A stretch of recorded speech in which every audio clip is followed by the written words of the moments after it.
એનું વિતરણ કરવામાં આવ્યું છે, તો શું કહેશો?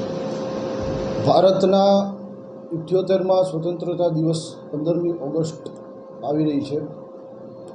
સ્વતંત્રતા દિવસ નિમિત્તે ભારત સરકાર દ્વારા હર ઘર તિરંગા કાર્યક્રમનું આયોજન કરવામાં આવ્યું છે.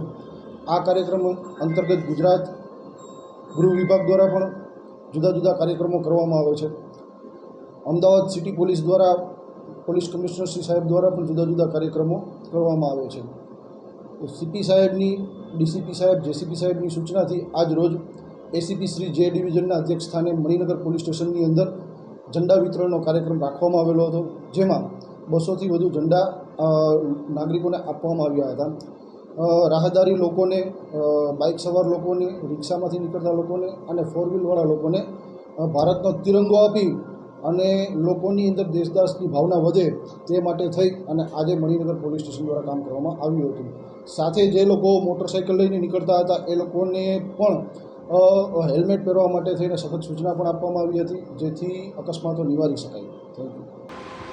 સાહેબ, શું કહેશો 15મા ઓગસ્ટને લઈને તિરંગાનું વિતરણ મણિનગર પોલીસ સ્ટેશન દ્વારા?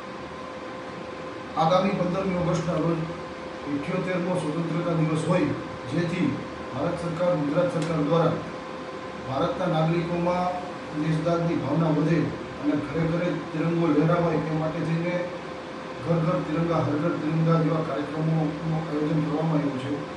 જેના અનુસંધાને પોલીસ કમિશનર સાહેબ શ્રીની સૂચનાથી આજ રોજ એસીપી શ્રી જે ડિવિઝનના અધ્યક્ષ સ્થાને મણિનગર પોલીસ દ્વારા મણિનગરના નાગરિકોને માટે આશરે 200થી વધુ ઝંડાઓનું વિતરણ કરવામાં આવેલું હતું.